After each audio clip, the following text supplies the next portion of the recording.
कर रहे हो, लेकिन उस टाइम पे सबसे ज्यादा आराम जो था वो जूस को मुस्लिम किंग के अंडर में ही था, क्योंकि मुस्लिम इनको अपनी तरह ही मानते थे। ये जितना आप येलो में देख रहे हैं ये इजराइल है, और ये जो ग्रे कलर में वेस्ट बैंक और गाजा स्ट्रिप है ये पैलेस्टीन देश है। इजराइल के अंदर ही पैलेस्टीन है। और ये जो आप स्टार देख रहे हो ये है जेरूसलम। जेरूसलम ही मेन रीजन है जिसकी वजह से क्रिश्चियन, जूस, मुस्लिम में कंफ्लिक्ट हुआ। जिस जगह पे जूस का सेकंड टेम्पल था वहीं पे डोम ऑफ द रॉक बनता है और अल अक्सा मस्जिद बनती है। तो ये हो गया डोम ऑफ द रॉक, ये हो गई अल अक्सा मस्जिद, और ये है वेस्टर्न वॉल। ये जो पूरा एरिया है इसको जो जूस है वो टेम्पल माउंट कहते हैं और मुस्लिम इसको कहते हैं हरम अल शरीफ। यहीं से 2 किलोमीटर की दूरी पे चर्च ऑफ द होली सेपल्कर है। ये 37 एकड़ का जो एरिया है ये क्रिश्चियन, मुस्लिम और जूस के लिए बहुत ही ज्यादा इंपॉर्टेंट है। अब आप जेरूसलम की इंपॉर्टेंस समझ सकते हो कि दुनिया के 2 इतने बड़े रिलीजन जूस और क्रिश्चियनिटी बने, और मक्का मदीना के बाद मुस्लिम्स के लिए ये बहुत ही इंपॉर्टेंट एरिया बना। इसलिए इस एरिया को लेकर बहुत ज्यादा इशू भाइयों से और मुजाहिदीन से कहूंगा कि वो इंसानी हुकूक का एहतराम करें,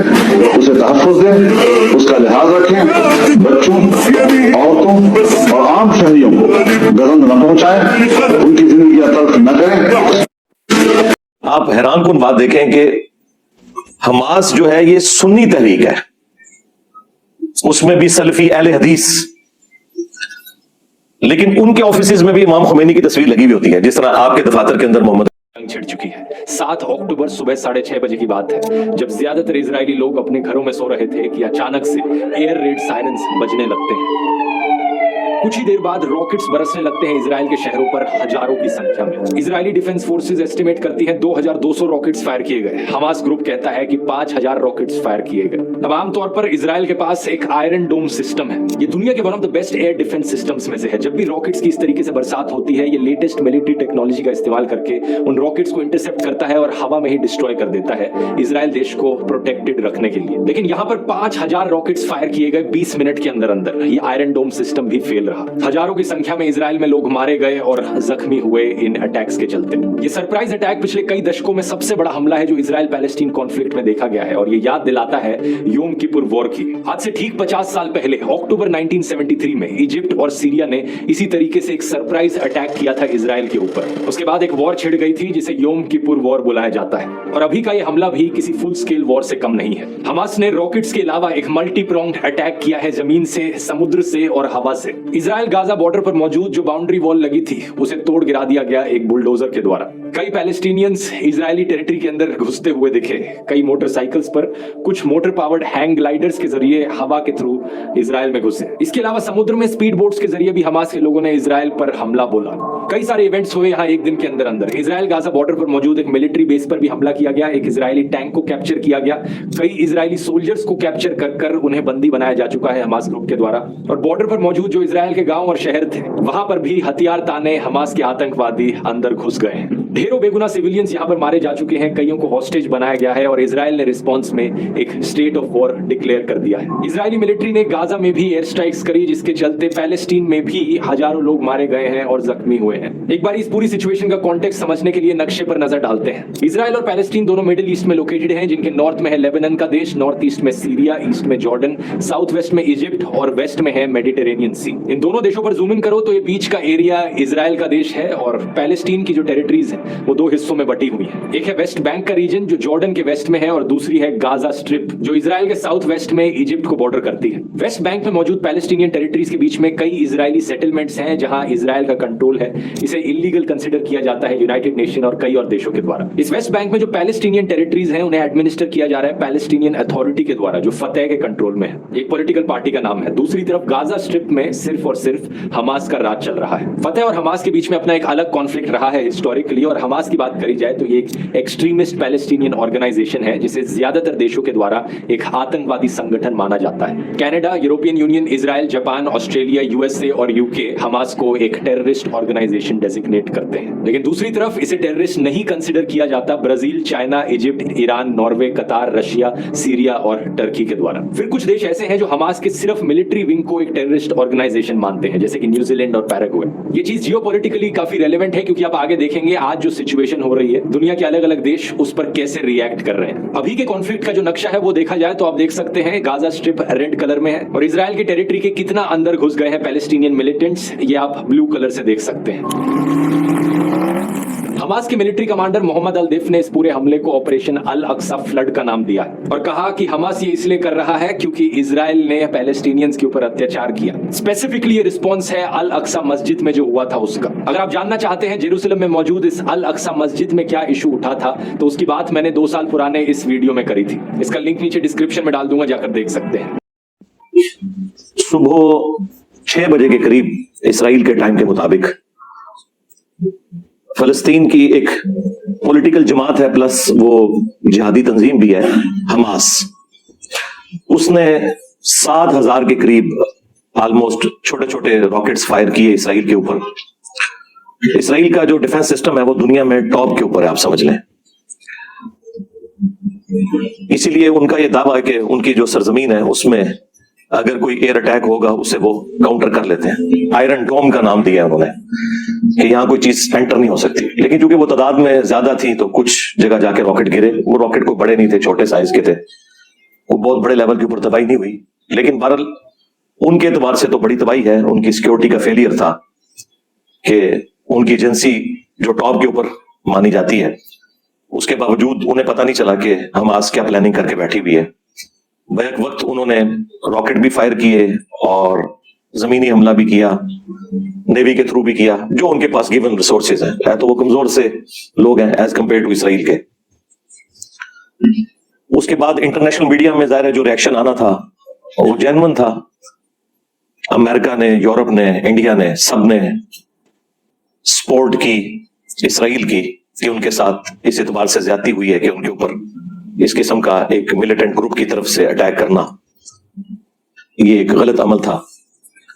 उसके मुकाबले पर जो इस्लामी मुल्क हैं उन्होंने बस सिर्फ ज्यादा से ज्यादा इतना कहा कि इस मसले को फौरन हल किया जाए और 2 रियासती फार्मूला जो है उसके ऊपर अमल किया जाए, यूएनओ की करारदादों के ऊपर अमल किया जाए और जल्द से जल्द इस जंग को रोका जाए। वही घिसे पिटे जुमले जो मुसलमानों के हमेशा से हैं। एक थोड़ी जुर्रत दिखाई है ईरान ने, उन्होंने बिल्कुल फ्रंट से लीड करते हुए कहा कि जो कुछ हमास ने किया है ये बैनुल अक़वामी कवानीन के बिल्कुल मुताबिक है, क्योंकि जब आप किसी के ऊपर जो जुल्म करेंगे तो वो रिटेलिएट तो करेगा। बस सिर्फ ये ईरान ने जुर्रत की है, बाकी सबके सब लेटे हुए हैं। आप बड़ा दावा करते थे ना तैयब अर्दगान के बारे में, तो देख लें कोई बयान नहीं सिवाय इसके कि बस ठीक है सुलह सफाई से मामला चलने चाहिए। भाई जब अपने मुफादात किसी के आड़े आ जाएं तो फिर कोई किसी के लिए रिस्क नहीं लेता। सऊदी अरब ने भी कहा कि इसमें मुजरिम इसराइल है, बहरहाल उस हमले को उन्होंने जस्टिफाई कोई नहीं किया और जाहिर है कि किया भी नहीं जा सकता। अगर इस रुख से देखा जाए कि एक मामला बिल्कुल सेटलमेंट के करीब जाने के जब पहुंच जाते हैं तो फिर इस किस्म के वाकयात होते हैं। अब इसके पीछे पॉलिटिकल अजाइम क्या है, ये हमला क्यों हुआ, इसके ऊपर कई एक थ्योरीज मार्केट में आम है। एक तो यह है कि अमेरिका चाहता था कि इस तरह हो ताकि उन्हें एक नई सरजमीन मिल जाए जंगो जदल करने के लिए। उनकी चूंकि 60% के करीब इकोनॉमी असले के साथ जुड़ी हुई है इस एतबार से। तो दूसरी तरफ यह थ्योरी है कि चूंकि फलस्तीनी इतने दबाए गए हैं कि उन्हें अब सामने मौत नजर आ रही थी, तो उन्होंने कहा अगर मरना ही है तो फिर ठीक है 2-4 इनके भी मार के मरे। इसलिए उन्होंने इतनी बड़ी एक्टिविटी परफॉर्म की। जाहिर है कि वो इसराइल का मुकाबला तो नहीं कर सकते। ये तो सिर्फ एक थ्योरेटिकल बातें हैं जो आपको लोग पढ़ा देते हैं, परवर्टेड किस्म की मजहबी नेचर के लोग एसी वाले कमरों में बैठ के तो फलस्तीन के हक में वीडियोस रिकॉर्ड करवाते हैं एसी वाली मसाजिद के अंदर बैठ के, क्योंकि उन्होंने खुद जाना कोई नहीं होता। तो ठीक है मुसलमानों का लोग गरमाते रहते हैं और बिल्कुल ग्राउंड रियलिटी से हट के बात करते हैं।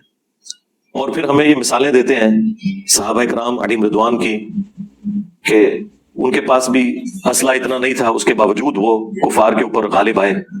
रोमन्स और पर्शियंस को उन्होंने उलट दिया जो सदियों से सुपर पावर्स थी। लेकिन ये तस्वीर का एक रुख है। तस्वीर का दूसरा रुख ये है कि सहाबा इकराम अलैहिम रिदवान की मिसालें देना बिल्कुल इलॉजिकल है। उसकी वजह यह है कि उस दौर के अंदर अगर यहां से सैयदना खालिद इब्न वलीद रज़ियल्लाहु ताला अन्हु एक तलवार लेकर घोड़े पर सवार होकर निकलते थे तो सामने से भी जो रोमन जनरल आता था उसके पास भी तलवार ही होती थी। तो असला बराबर का था। ये बिल्कुल गलत बात करते हैं। हाँ क्वांटिटी का फर्क जरूर हो सकता है, असला बराबर का था। मुझे बताएं, एक खालिद इब्न वलीद छोड़ दें, 1000 खालिद इब्न वलीद भी निकले तलवारें लेकर और सामने से एक क्लीन शेव यहूदी नौजवान एक क्लशनकोफ उठा के निकले, तो एंड रिजल्ट क्या निकलेगा? आपके सामने आज ये सूरत हाल है। इसराइल के पास जो फजाई ताकत है, पाकिस्तान नहीं उसका मुकाबला कर सकता, तो बाकी तो छोड़ ही दिया, बाकी मुल्क तो शाही कोई नहीं, फिर सीधी सी बात है।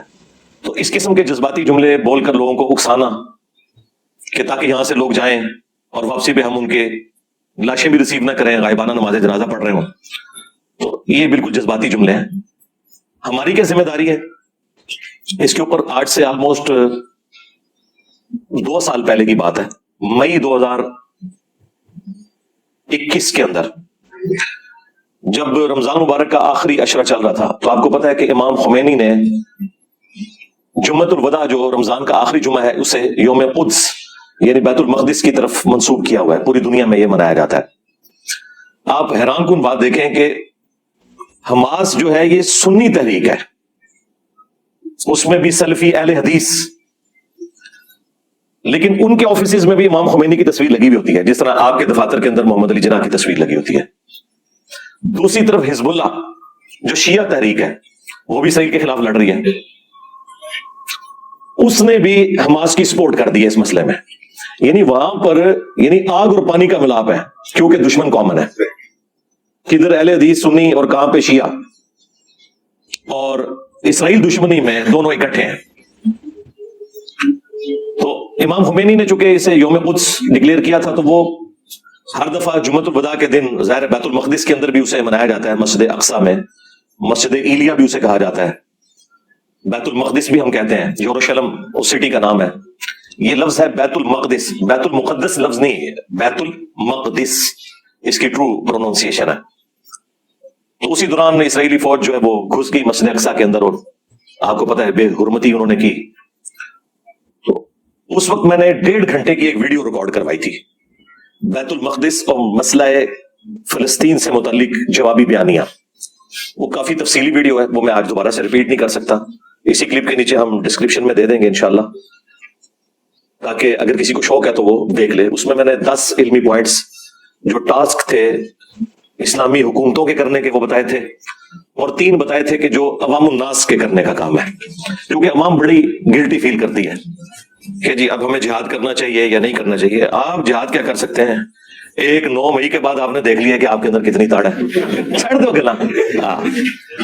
जिहाद कोई नहीं कर सकता, ये सारी जुबानी कलामी बात है, और ना ये आपके करने का काम है, जिहाद फौज के करने का काम है। सैयदना उमर फारूक रज़ियल्लाहु ताला अन्हु अलैहिस्सलाम ने जब अपने दौरे खिलाफत के अंदर फौज को एज एन इंस्टीट्यूशन बना दिया, पुलिस को अलग से एक महकमा बनाया, तो कूफे को फौजी छावनी डिक्लेयर किया, क्योंकि रोमन्स और पर्शियंस के ऑलमोस्ट आप समझ लें एक सेंट्रल पॉइंट इस हवाले से बन जाता था। पर्शियन एम्पायर गिरने के बाद कूफा तो इराक के अंदर ही बना, रोमन एम्पायर चूंकि दूर पड़ती थी मदीने से और दारुल खुलाफा मदीना था, तो उन्होंने कूफे को फौजी छावनी डिक्लेयर किया, ताकि अगर रोमन एम्पायर जो बची कुची है उसकी तरफ से कभी हमला हो तो हमें उनको काउंटर करने के लिए मदीने से फौज ना भेजनी पड़े। कूफे ही को उन्होंने एक सेंट्रल सिटी के तौर पर डिक्लेयर किया, फौजी छावनी के तौर पर, और इसीलिए बाद में सैयदना अली ने भी दारुल खिलाफा शिफ्ट कर लिया था मदीना शरीफ से कूफा। तो जब वो फौज बन गई, उसके बाद आपको कभी नहीं मिलेगा कि सैयदना उमर किसी जंग में या सीनियर असहाब किसी जंग के अंदर बनफ़से नफीस खुद शरीक हुए हो। फौज बन गई थी, बस फौज जाती थी, ये लोग मदीना शरीफ में बैठते थे, ठीक है, यहां से लोगों को भर्ती करके भेजा जाता था, लेकिन सारे मुसलमान जिहाद और क़िताल नहीं करते थे, ना ये पॉसिबल है। और आज के दौर में जबकि एम्पायर्स भी खत्म हो चुकी हैं, कंट्रीज बन चुके हैं, और हर मुल्क की अलग से फौज है, अदलिया का निजाम है, पॉलिटिकल जमातें हैं, तो अब तो बिल्कुल कोई सोच ही नहीं सकता कि वो पैरेलल में कोई जिहादी तंजीम बना के तो इस किस्म की एक्टिविटी परफॉर्म करे, क्योंकि आज के दौर में जंग लड़ने के लिए बड़ा हैवी बजट आपको चाहिए और लेटेस्ट इक्विपमेंट्स चाहिए। सुल्तान राय की तरह बेलचे के ऊपर गोली नहीं रोकी जा सकती। लिहाजा ये कहानियां करवानी बंद करें। आपके पड़ोसी मुल्क में भी जो कुछ हुआ, लोग उसे कभी मोर्जा बना के पेश करते हैं। भाई मोर्जा क्या, बस अमेरिका ने डिसाइड कर लिया था कि उसने जाना है, चला गया, लेकिन छोड़ा इनका भी कुछ नहीं बेचारों का 20 साल के अंदर। और अब ये जो नई पॉलिसीज के बाद आपको पता चल गया कि अफगानिस्तान की पूरी इकोनॉमी चोरी के पैसे के ऊपर चल रही थी। ये वो है जिनको आप कहते हैं यादगार असलाफ और साहबे कराम की याद तालिबान ताजा कर रहे हैं। चोरी के पैसे के ऊपर, चोरी के डॉलर्स के ऊपर इकोनॉमी चल रही है। 10 बिलियन डॉलर्स की इनकी टोटल इंपोर्ट्स हैं और एक्सपोर्ट सिर्फ 1.5 से 2 बिलियन डॉलर है। ऊपर के जो 8 अरब डॉलर, तो ज़ाहिर है वहां पे तो कोई वो तस्बीह पढ़ के तो नहीं बनाते, वो सारे का सारा चोरी का पैसा जो यहां से जाता था। अब वो जरा धक्का लगे तो आप देखें डॉलर आपका 307 रुपए से गिरते हुए आके 280 के करीब पहुंच चुका है, और अब वहां पे भी आप देख रहे हैं किस तरह उनकी चीखें निकल रही हैं। तो ये सारे का सारा काम, मेरा ये जो दावा है ना कि पाकिस्तान में भी 100% जो मदारिस हैं हराम के पैसे के ऊपर चल रहा है। पैसा 100% हराम का नहीं, हलाल का भी है, लेकिन मेजॉरिटी हराम का है, क्योंकि जो सेठ इनको पैसे देते हैं ना वो टैक्स चोर है, सारे चोरी का माल बेचते हैं, गवर्नमेंट से टैक्स चोरी करते हैं, चोरी के मीटर लगाए हुए हैं और उसके ऊपर फैक्ट्रियां चला रहे हैं, पूरे पूरे ट्रांसफार्मर लगाए हुए हैं। इसमें क्या दाढ़ी वाला क्या बगैर दाढ़ी वाला, सब के सब शरीक है, जड़ा कटोगे वही लाल है। तो ये सारे का सारा निजाम इस तरीके से चल रहा था। दुनिया में इकोनॉमी एक मेन चीज है, उसके बगैर आप जंगें नहीं लड़ सकते सिर्फ जज्बात की बुनियाद के ऊपर। ये आपको कहानियां करवाते हैं। अच्छा, ये सारी बातें मैं कोई आपको बुज़दिल बनाने के लिए नहीं कर रहा। जिस शख्स के ऊपर खुद 5 दफा मर्डर अटेम्प्ट हो चुकी है, उसे जिंदगी के साथ कितना प्यार हो सकता है? तो मेरी तो कोई चीज टेक में नहीं लगी हुई है इस हवाले से, लेकिन मैं एक ट्रुथ लवर हूं, आपको सच्ची बात बताऊंगा कि भाई मामले को किस तरह लेके चलना है।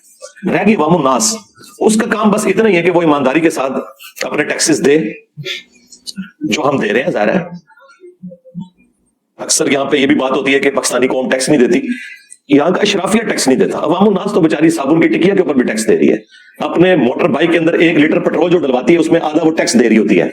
और ये सारे के सारे टैक्सेस हम किस लिए दे रहे होते हैं? अपने बजट को मीट करने के लिए। और बजट का भी मेजॉरिटी पोर्शन हमारा डेट सर्विसिंग के ऊपर है, जो हमने पहले उधार उठाए हुए हैं IMF के थ्रू या वर्ल्ड बैंक के थ्रू। और वो उधार हमने क्यों उठाए थे? अपनी फौजी जरूरियात को पूरी करने के लिए। और आज हम उसी एक सर्कल में फंस चुके हैं। तो ये हमने अपना जो इतना स्ट्रॉन्ग डिफेंस रखा हुआ है, इसके बाद हम ओहदा बना है मेरे भाई। हाँ, अब अगर कहीं पर कोई जुल्म होता है और उसके खिलाफ पाकिस्तान की हुकूमत या एस्टेब्लिशमेंट आवाज नहीं उठाती, ये अल्लाह के हुजूर मुजरिम है। हमारा कोई लेना देना नहीं है, क्योंकि हमने अपना हक अदा कर दिया। जब जंग होती है ना तो फ्रंट के ऊपर फौजी लड़ता है, पीछे से उसे जो लोग खाना प्रोवाइड करते हैं वो भी जिहाद में शरीक होते हैं, उससे पीछे जो लोग खाने के लिए रिसोर्सेज प्रोवाइड करते हैं, यानी हम भी जिहाद में शरीक हैं। हर बंदे की अपनी ड्यूटी है। अब जनरल को कोई ये नहीं कह सकता कि तुम फ्रंट के माज पे जाके तो क्लाशन को उठा के लड़ना शुरू कर दो, उसका ये काम नहीं है। उसका काम है तसल्ली से एक एयर कंडीशन वाले कमरे में बैठे, स्क्रीन पे सब कुछ चीजें ऑब्जर्व करे और वहां वो एक कूल माइंड होकर डिसीजन करे कि इस वक्त कौन सी चीज करने की जरूरत है, कहां पे रिट्रीट करने की जरूरत है, कहां पे हमने अटैक करना है। ये सारी चीजें वो एक पीस ऑफ माइंड के साथ करे, उसका ये काम है। उसे कोई नहीं गिला करेगा कि आगे जाके लड़े। इस तरह वो जनरल भी अवाम नास को गिला नहीं कर सकता कि आपने टैंकों के आगे जाके लेटना है। ये कोई नेकी का काम नहीं जो आप कर रहे हैं। हमने क्यों लेटना है जाके? भाई हमने नहीं लेटना, हमने पैसे दिए, अपने बच्चे दिए। आप जिस सरजमीन जेल में बैठे हुए हैं, इधर तो मेजॉरिटी लोग फौज के अंदर है, बच्चे चले गए, पैसे दे रहे हैं, बजट दे रहे हैं। अब ये हमारे बड़ों का देखने का काम है। हमारा काम सिर्फ अपनी वीडियोस के जरिए इन चीजों